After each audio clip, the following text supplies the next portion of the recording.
একটা cover drive দেখতে পেলাম আমরা গৌরবের কাছ থেকে। দলের জন্য আরো 4টি রান বাড়িয়ে চললেন গৌরব। পরবর্তী বল বাপি, দেখা যাক গৌরব কি করতে পারে। ফিল্ডিং এ আমরা চেঞ্জেস দেখতে পাচ্ছি। অফ সাইডে আরো একটি ফিল্ডার বাড়িয়ে নিল পায়রাটি বজরংবলী দল। পরবর্তী বল, সুন্দর একটি বল, সুন্দর ফিল্ডিং দেখতে পেলাম আমরা পায়রাটি বজরংবলী দলের কাছ থেকে।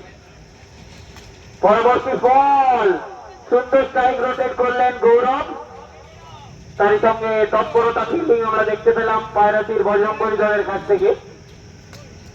পরবর্তী বল, চৌপাটে একটি 4 মারলেন সুমন।